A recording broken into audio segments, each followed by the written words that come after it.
This morning I woke up at 7:15, right? But my phone had been going off since 6, and I was kind of like, man, I'm not about to roll over and answer it.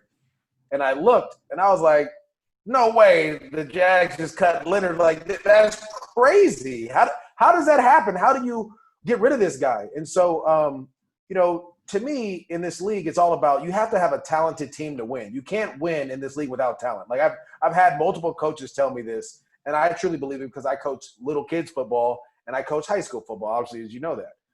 If you don't have talent on your roster, it is hard to win. I don't care how good of a coach you are. You need guys that can go out there and execute your technique, execute your game plan. You need guys to be able sometimes just to be able to have the ability to do with the ball in their hands or do whatever they need to do. And so Leonard Fournette is one of their best players on their team. How are you better without him?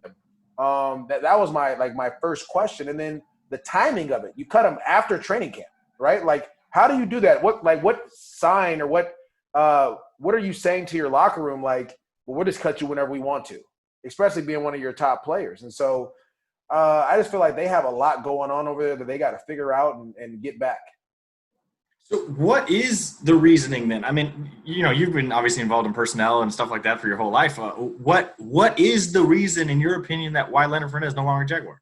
Well, I feel like they're trying to go from the locker room that they had before with Jalen Ramsey and Dante Fowler. And there's a lot of personalities in there, and guys spoke their mind, and they might not have liked that as much, right? Very talented, but very outspoken. I think they want to go to the more quiet guys that are just going to come in, go to work, and leave, and that's it. And that may work sometimes. But I always tell people in this league, you need type A personalities. You need guys that are going to take on a bigger role and be comfortable being uncomfortable. So what would be your message to Jaguars brass? What as a Jaguars legend, what would you have to say to those guys, amidst all this? Hopefully it works out. I mean, I'm not making those decisions, right? Like, I'm shocked, I'm stunned by this, but hopefully it works out for whatever you're trying to do, whatever you're trying to build, and you're in the beginning blocks of that. Hopefully you win games. So if you're running the team, there's no way this move happens today then, huh?